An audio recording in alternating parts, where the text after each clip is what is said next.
Hi everybody, welcome to this episode of UNLV Research Files.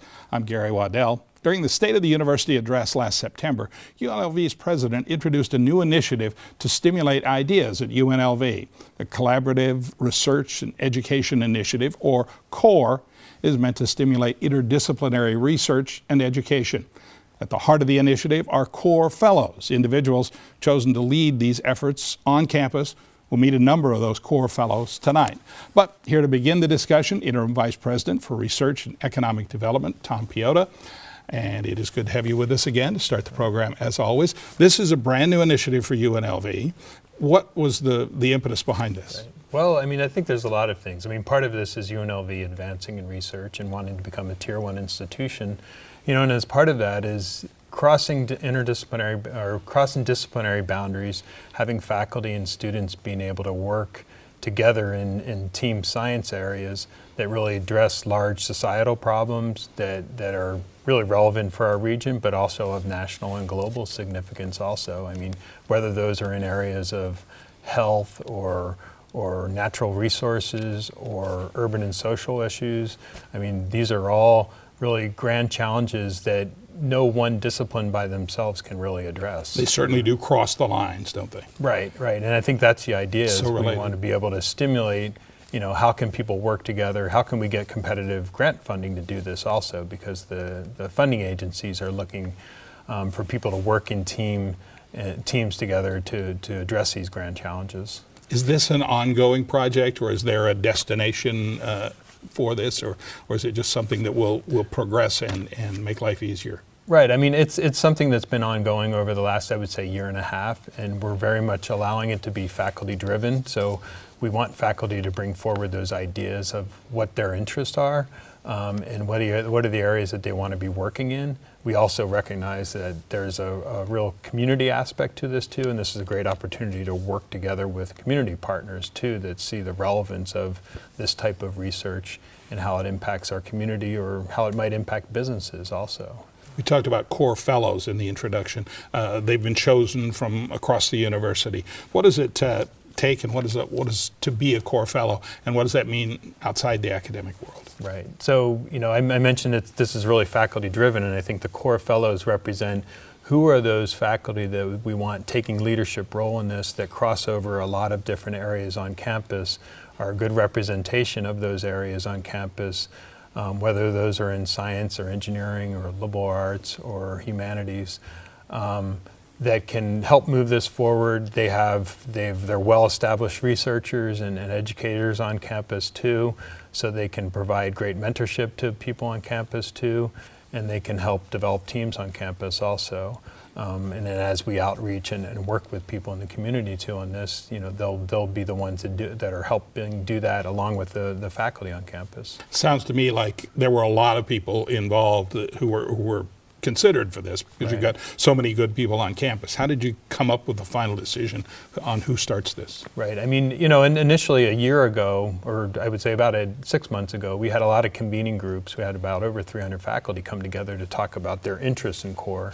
But then we put out a call in terms of CORE Fellows and people wanting to take more of a leadership role in this in terms of moving forward those areas of interest, and you're going to hear about some of those tonight, whether those are in urban and social issues or emerging technologies or health areas. So we asked faculty to be nominated or self-nominate themselves in these areas, and then we had a screening committee that looked at those in terms of what are their credentials, their credibility in these areas, and then they were selected based on that. There's been one big change at UNLV since this started, even since it was presented at the State of the University address, and that is you have a new acting president, That's right. Don Schneider. Yes. What's been his reaction to this, and where is he on this? On board? Right. Oh, certainly. I think President Schneider is on board with this, and I think President Schneider wants to move forward those initiatives that President Sumatras got started, and this was very much one of those.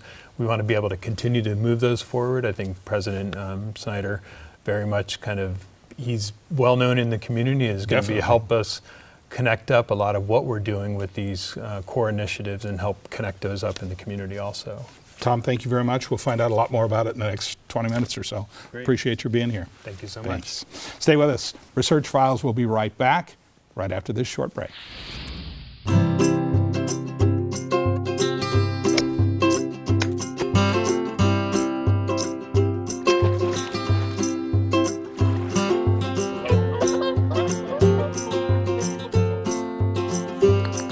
Think you found every hazard out here today? Think again. The spot you missed could be a killer. That spot on your skin could be skin cancer. Fact is, if you're a man over 50, you're in a group most likely to develop skin cancer, including melanoma, the kind that kills one person every hour. 1 in 5 Americans is likely to develop a form of skin cancer during their lifetime. That's why your best shot is to check for a spot. It's easy. Follow through and check your skin. It could be the save of a lifetime. Go to spotskincancer.org to find out how. A message from the American Academy of Dermatology. Oh, hey, bud. Oh. Where are you headed? Just gonna hang out. It's a school night. With Gary and Todd?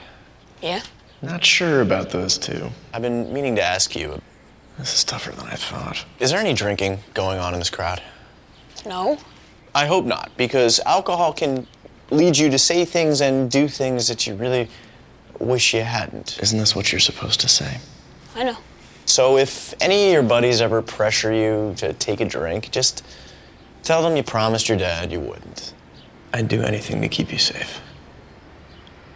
Okay, I will. I hope this is working. I promise. Love you too, Dad. They really do hear you. Ryan. Yeah? So start the conversation even before they're teenagers. Good idea. For tips on what to say, visit underagedrinking.samhsa.gov. A message from the Substance Abuse and Mental Health Services Administration. Welcome back. Joining me now is Jennifer Keene. She is Associate Dean of Liberal Arts and one of the 8 recently appointed core fellows. I'd like to welcome you, Jennifer. Thank you for being with us. I understand that you are a core fellow in the area of urban and social issues. Tell me about some of the issues you're going to tackle. Well, I'm lucky because I have the biggest possible area here. Not right? much you can't touch, is there? Exactly.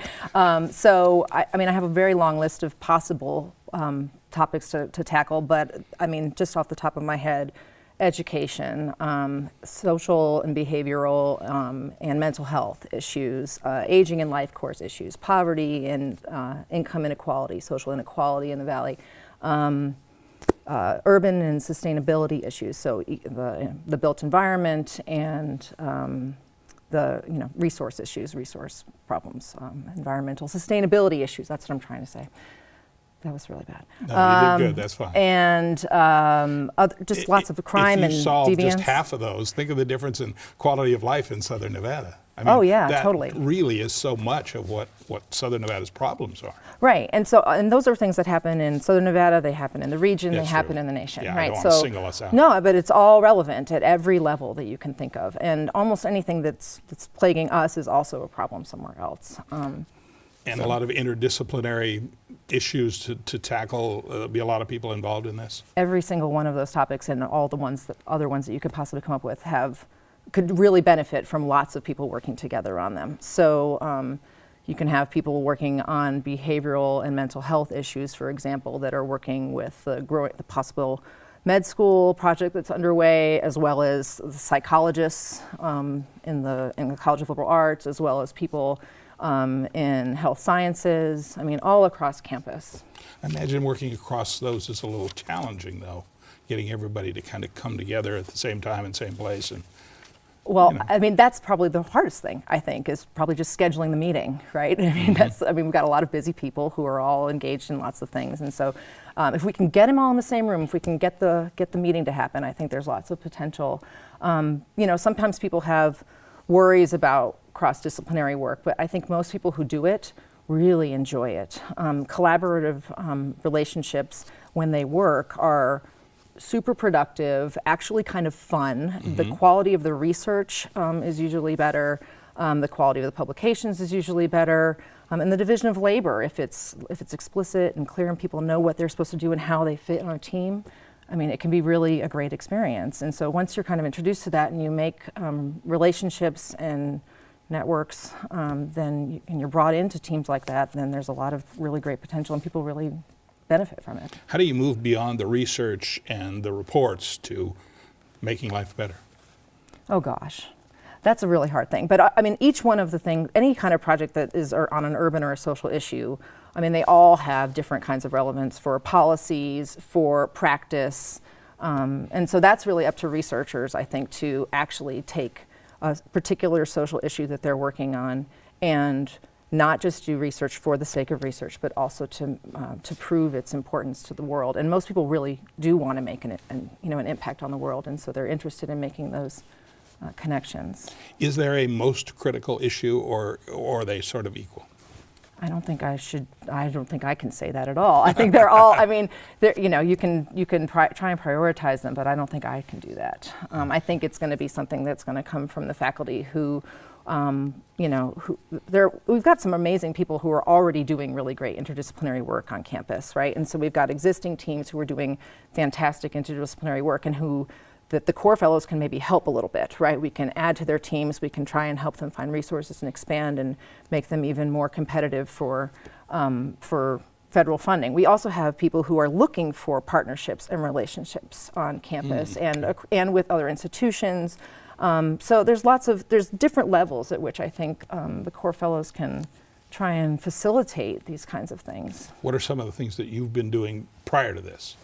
I'm having lots of meetings, and I've been trying to, I'm a sociology faculty member, so I know a lot of people in the social sciences, and I know some people in other colleges, but it's really a matter of trying to figure out who is across campus and who is interested in participating in this as well. I mean, one of the big themes you're going to always hear is about faculty buy-in and whether or not they want to participate in these kinds of initiatives, and I think the first year, the exploratory things that they did last year really showed a lot of enthusiasm, as Tom mentioned, for trying to bolster interdisciplinary work on campus. And so I think there are a lot of people who want to do this. Got a big job ahead of you, but you've also got a lot of rewards at the other end, hopefully. Hopefully, yeah. I think it can be really beneficial. Jennifer, thank you so much for being with us. Thank you. We appreciate it. We will be right back. Don't go away. Research Files will return. Every year, millions of young women try to change the skin they were born with and say they die for darker skin. Sadly, some actually do. Change your thinking, not your skin. Stop tanning. Learn more at spotskincancer.org. I remember the moment clearly. I'll never forget that moment. As long as I live. I realized at that moment, when we first saw the damage, these people really needed us. And I was going to make a difference, right here in my community. Together with local responders, we cleared trees and collapsed walls. We had to get to the family trapped beneath. As a citizen soldier, I made a difference. Be there for your community at NationalGuard.com. I don't think anyone captured my first steps on camera. I was the 5th kid, and by that time, first steps weren't a big deal. I was 16 and driving home with my brother Ben. A distracted driver hit us. Ben died on impact. I had 47 days in a hospital bed for reality to settle in. With a major spinal cord injury, doctors said I would never walk again. But deep down, I knew I would. I prayed that every day. Family, friends, strangers, all started to pray for me to be able to walk again. The progress has been slow, and the victories hard won, but I feel the prayers. Whether you need support in a tragedy, or just to make it through a bad day, prayer can make a difference. America, let's come together by believing with each other. For someone to come alongside you and say, I'm going to believe with you, it means a lot. Before we were ever treated for breast cancer, we planned for life after breast cancer. We made the choice that breast cancer would not take something away from us. Unfortunately, not every woman knows her choices. The American Society of Plastic Surgeons is supporting the Breast Cancer Patient Education Act, a bill that will help make sure women who are facing breast cancer surgery are told about all their options. Help bring this important issue to light. Call your member of Congress and ask them to support the Breast Cancer Patient Education Act. Welcome back. Barbara St. Pierre Schneider is an associate professor in nursing and a core fellow in that area as well. Welcome, Barbara. Thank you for being with us. Thank you. Don't let me get too far out on a limb here, but I'm guessing that you're going to be talking about health. That's You're correct. dealing with health. Yes. And health is a big issue. Absolutely. Both here in Nevada, but also nationwide. And there are a range of topics that we'll be looking at, or we'll be trying to support faculty as they develop their teams. Ranges from access to healthcare, to genomics, to injury prevention and treatment, to examining health patterns. So there are a range of issues related to health. Some of this has been done before at UNLV, obviously. I mean, with what you've been doing and what other professors have been doing here. But this now expands it, doesn't it? Kind of makes it more interdisciplinary, other people getting involved in it? Correct. So not only faculty across disciplines, such as physical therapy, nursing, dental medicine, but also non-health related disciplines like hotel and engineering. So there's faculty within those schools and colleges, but also making partnerships with other universities and having community partners as well, such as school districts, community centers, or other health-related organizations. How do hotels and school districts fit into this?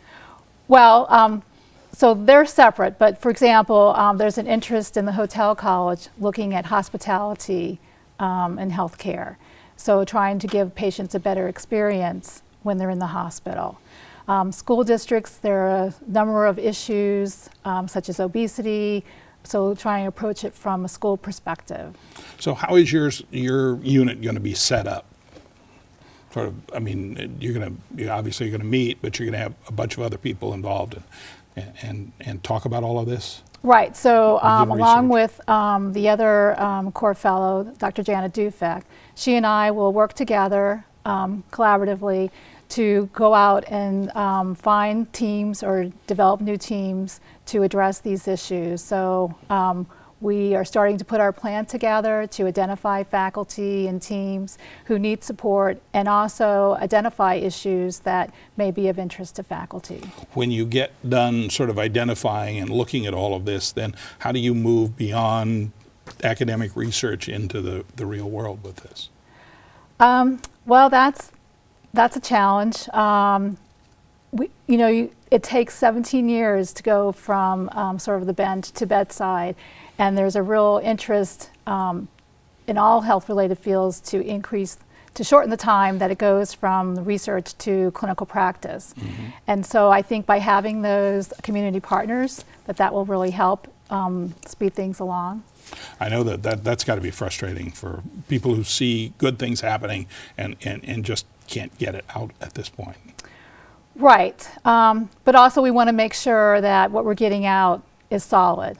True. So, but trying to make it go a little bit faster, certainly everyone has an interest in doing that. So you've been doing some other research before this, obviously. That's part of why you were chosen for this.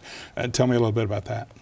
Well, my focus is examining the role of white blood cells in recovering injured muscle, a skeletal muscle. And I've looked at different muscle injury models, for example, exercise, which is a common cause of muscle injury, but also looking at injuries that are sustained during natural disasters and even on the battlefield, such as crush injuries.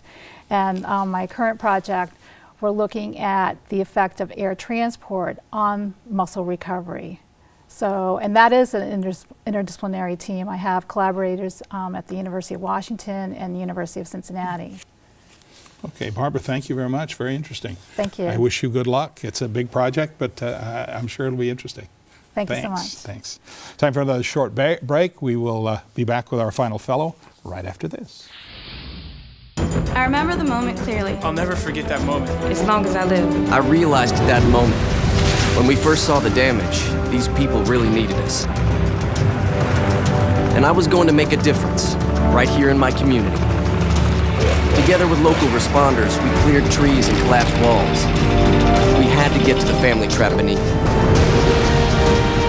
As a citizen soldier, I made a difference. Be there for your community at NationalGuard.com. All the preparation, the training, it all comes down to this. To be a winning team, you have to work like a winning team. We have a job to do out here today. Some people think it's about muscle, but it's really about heart. A lot of heart. My team depends on me. And my team is 50,000 strong. Looks like a lot of work's going into this.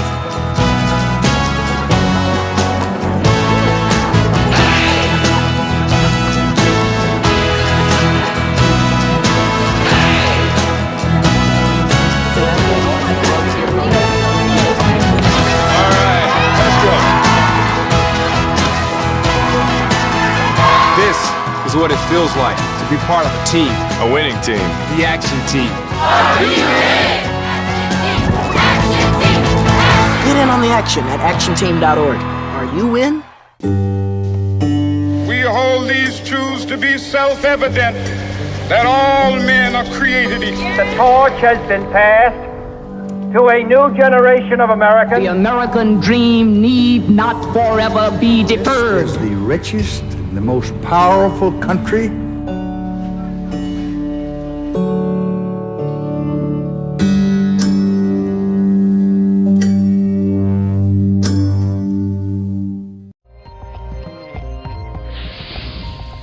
Joining me now is Ed Nagelhout. He is Associate Professor of English and Core Fellow in Emergent and Sustained Learning Technologies. Okay, Emergent and Sustained Learning Technologies. Tell me about it. Well, sustained technologies are those learning technologies that we've used for a long time. I mean, you can look historically at technologies and think about pencils or chalkboards or whiteboards. More recently, we might talk about smart boards or learning management systems, so that teachers use these technologies as a way to teach more effectively and help students learn more effectively and more efficiently. Emerging technologies are basically the new bells and whistles. So for the core initiative, the goal is to put together teams who can do the research, especially around these emerging learning technologies, to determine if there's something that's going to work here at UNLV especially, and also, have an impact on learning across the country. From my perspective, and what I'm hoping is we can put together teams that can do research and compete for grant money in 5 areas. The first area is MOOCs, or massive open online courses. They've been in the papers quite a bit lately. A lot of people are saying that they're going to be a change agent in higher education, mostly because these giant courses democratize education and make things a lot freer. But there's not a lot of Kind of like the old lecture hall only. Right, except with 160,000 people. And so, but a lot of people are not necessarily convinced that this is the way to go, and we don't have a lot of evidence. There's some evidence from Canada where they have done some of the first MOOCs, and then Harvard and MIT has just released some data from some MOOCs that they've done recently. But a lot of people are still saying that MOOCs, in some respects, have all the bad attributes of the worst parts of education: large courses, disengaged lecturers, video lectures, and then lack of one-to-one contact with a faculty member. And so we need to decide at UNLV, and if we can put teams together to decide and pilot some MOOCs to find out, is this going to be an effective practice for us as we go forward into the future and look at technology to help our students. Now, a second area would be learning analytics. And a lot of people talk about big data and the new idea of the quantified self and how we're keeping track of everything. But learning analytics can also be built into, say, interactives that students might do. So, for example, I teach the grammar course, and if I have students do an activity or an interactive that has an analytic built in behind it, and I ask them to find the main verb in a sentence. And 80% of my students are choosing an auxiliary as the main verb. Well, if I know that information before class, I can go in and target a lecture or target a discussion in the class to help students understand the concept more efficiently. And so the idea is that if we can get teams out there to either build interactives, we have nationally recognized online education program or online education unit here at UNLV that has a fantastic group of instructional designers and artists and programmers to help faculty or core teams build some of these interactives. We could begin to understand how students learn, where they're learning effectively, and if we can also figure out how to do that at the major level or even at the program level, we can help students personalize their learning so that they can learn more effectively in all of their courses. We've got just less than a minute now because of time being the enemy on this program. Okay. But the main focus is how people learn. Right, and to figure out what technologies we have available to us or that we can take advantage of to help students learn more effectively and to help our teachers teach more effectively. It sounds like you got a big job ahead of you. It's going to be fun. But it could be so rewarding. I think so, and I think, like I said, UNLV is right at the cusp of making great strides in this area. Very good. Ed, thank you very much. We appreciate it. We'll be watching. Thank you. That's it. Thanks for being with us today. We'll be talking about a number of other things when the Research Files continues. But thank you very much for watching tonight. Good night.